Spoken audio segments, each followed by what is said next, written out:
Hello friends, welcome to the studio. Today I want to share with you a project inspired by the art and architecture of the Spanish artist Antoni Gaudi. He has some beautiful buildings in the city of Barcelona, and the outside of the buildings are covered in a kind of decoration called mosaic. Mosaic is a very old kind of art used to decorate the surface of things, especially floors and walls. You use little pieces of material. Today, we're going to use little pieces of papers that you've collected from magazines or packaging, or that you've made for yourself with paint or crayons or any other color tools that you have. You're also going to need a box, like this empty tissue box or this empty tea bag box. If you don't have a box ready to go, you can make one out of scrap cardboard. You're also going to need some aluminum foil from your kitchen. You'll need liquid white glue and possibly tape. You'll need a pencil and an eraser and scissors. First, let's talk about the box. Because Antoni Gaudi designed houses and other kinds of buildings, you're going to do your mosaic on a house. So I'm going to open up one side of the box and turn that into a pointed roof. I'm going to cut away these two flaps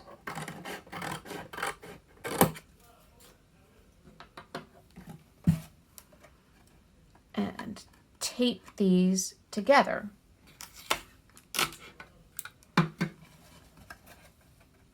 Now this flap doesn't quite fill in here and here, so I'm going to fix that with these extra pieces of flap. If the flaps on your box don't fill in, you can do the same thing. And none of this is going to show in the finished project, so that's why I'm using tape. Just enough tape to hold everything in place. I don't need to use a lot of tape.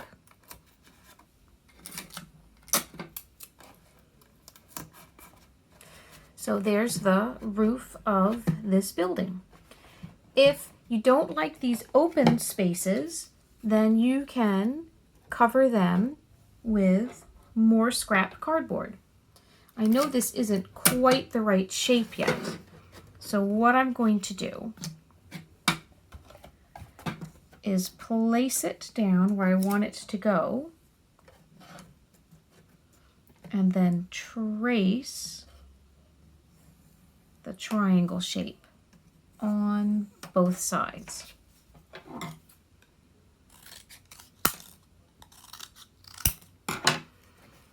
Now it should fit that opening better. And again, I'm just going to use enough tape to hold it in place.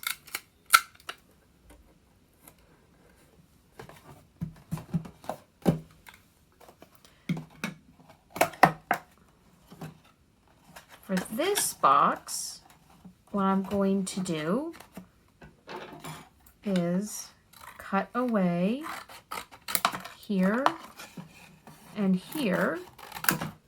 Every box is different, so you need to look at the box that you have and figure out how to make it work. There's already a point here, but it's not quite in the right position.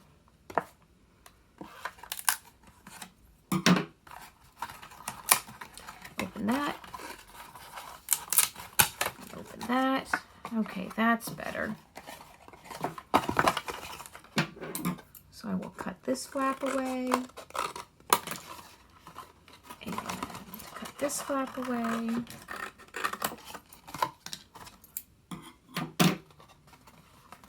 Okay, so I've got one side, not the other. Oh, I know what I can do.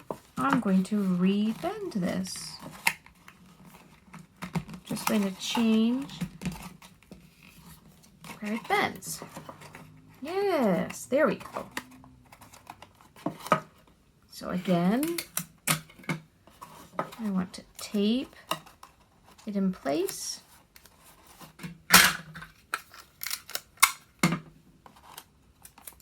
Here and here.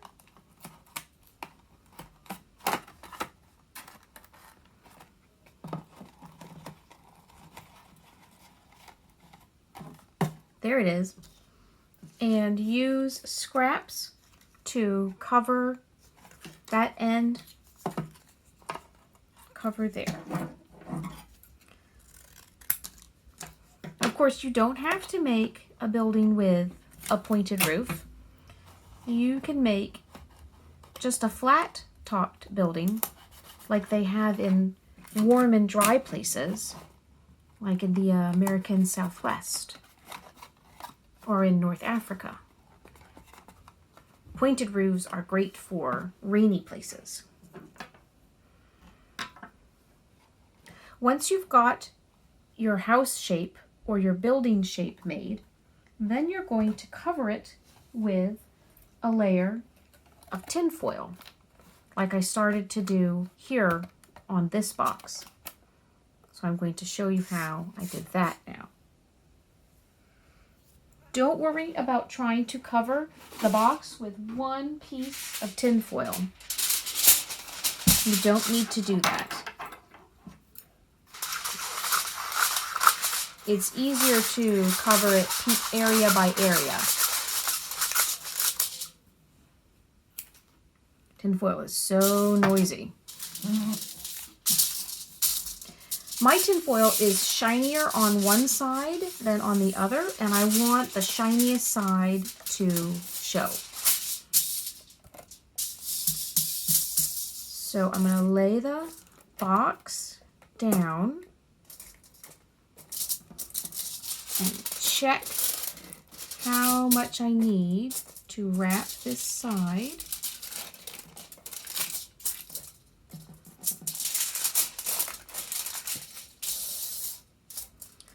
Okay, so I'm going to cut here.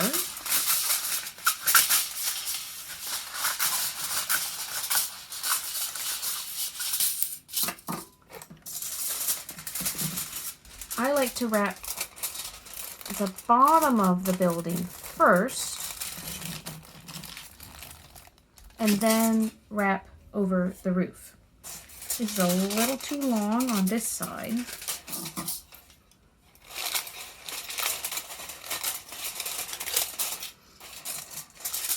And a little too long on this side.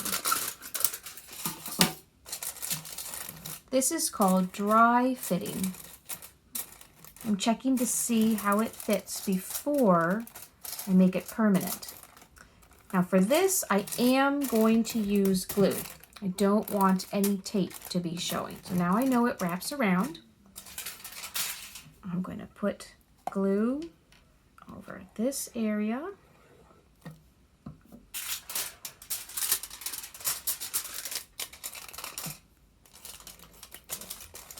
And press it down and smooth it.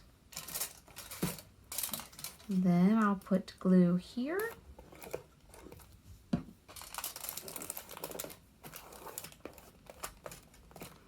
Won't see that edge of the foil when this project is finished.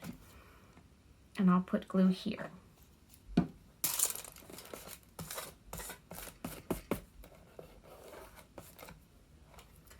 Finally, I have this extra foil, which I'm just going to fold down slowly and carefully so that it stays flat on the bottom. This is the bottom. And that won't show. So now that whole side is wrapped. And to wrap the rest of the roof, I would do the same thing.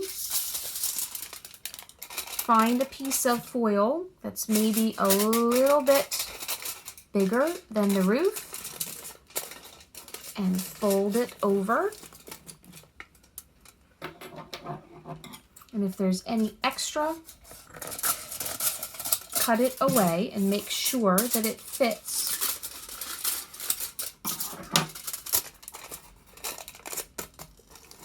before I glue it down.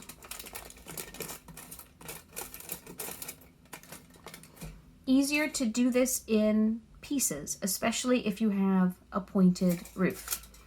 And don't worry about the edges. They're not going to show when you're finished because you're going to cover the whole surface of your building with mosaics. Just like you see I started here on the front of my house. If all you have is plain paper, here are a couple of ways to make some colorful paper for your mosaic pieces. Select the colors you want to use and pick some variations of that color. Start coloring your paper with one variation in patches. Then switch to another variation and add new patches in between. You can let those patches that you add overlap and touch so that they all start to blend together on the paper. Remember, you'll be cutting this up into pieces, so people won't see this original coloring picture. If that seems a little tedious, here's another technique that I like to use. Start making a mark, some kind of simple stroke of color on your paper. Switch to a different variation and continue making that same stroke in between the first one. I'm not worrying if sometimes my strokes overlap, but I am aiming for the white of the paper.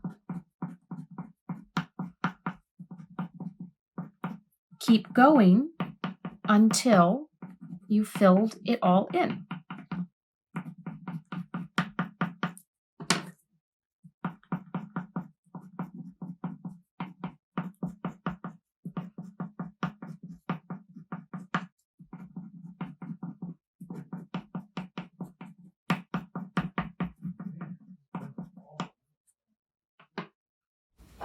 Here are my colored papers, all ready to be cut up into mosaic pieces. I'm going to cut them into strips and then cut them into smaller pieces.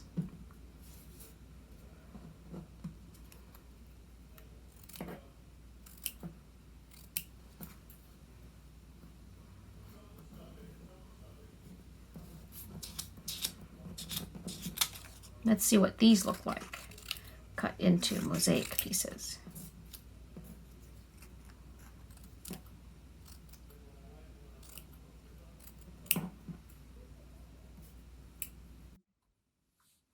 Here are all the different kinds of paper that I have to use in my mosaic. Some of my paper I took out of a catalog. I just cut out pieces in colors that I thought would be useful. I have some plain paper already in colors. I have some pieces of painted paper. I have this color from a wrapper around a candy bar. And I have these pieces of paper that I made myself by coloring with crayon. I also have some white paper so that I can make my windows and doors and draw something inside the window and door first. So this time I'm going to make a Gaudi style window that is not square but round. I'm going to put it here on the second floor of my house. And I can draw whatever I want inside the window and color it first before I cut it out. I could draw a little boy playing with Legos in this window, or a little girl reading a story to her little brother. For now, though, I'm just going to cut out an empty window so I can show you how I did the mosaic.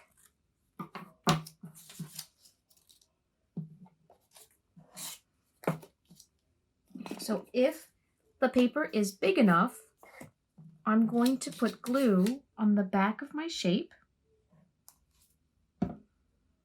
If the glue seems really thick, I'm going to spread it out with my finger because the wetness of the glue will make the paper soft and start to wrinkle.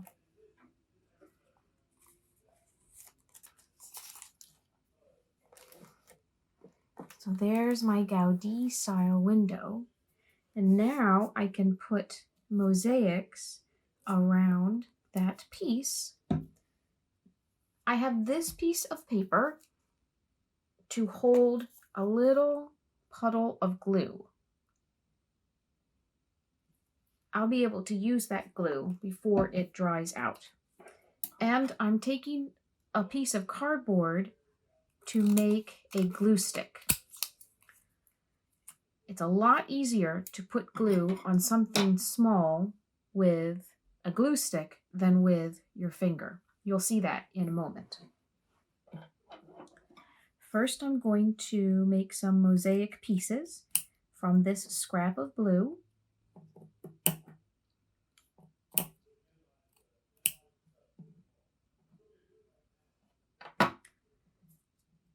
I'm going to take a little bit of glue on the end of my glue stick and put it down where I want the mosaic piece to go. I can also use my glue stick to spread a little bit of glue on the back of the mosaic piece. And in fact, if you're worried about too much glue squishing out around the edges of your mosaic pieces, this is a good way to avoid that happening.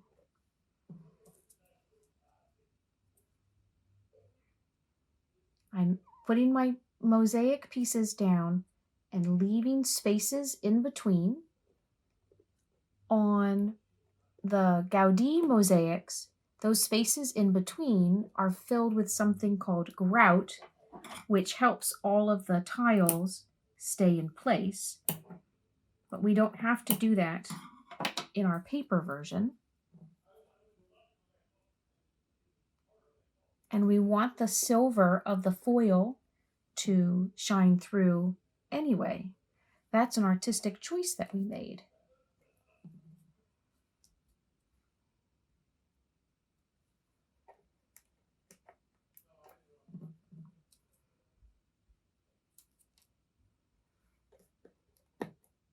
Remember, Gaudi used lots of bright colors in his designs.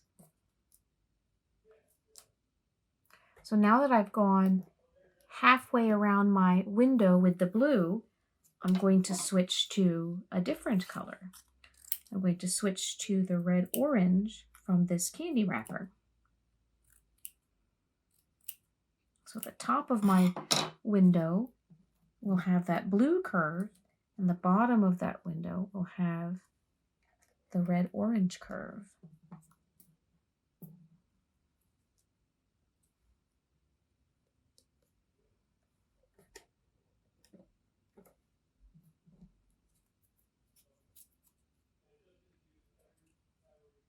You see how little glue I'm using?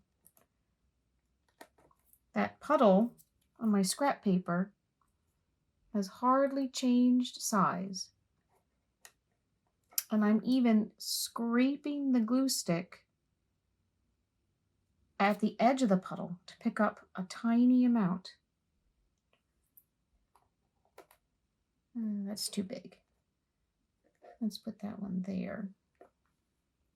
I need to make a smaller piece to go above my heart. I think what I'm going to do is put the glue on the foil this time.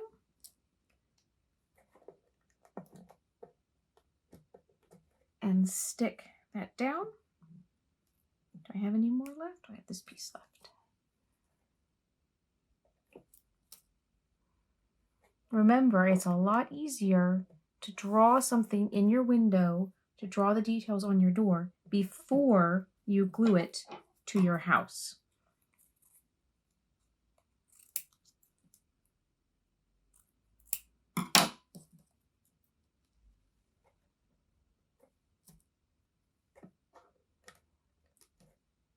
There. Now that window is finished.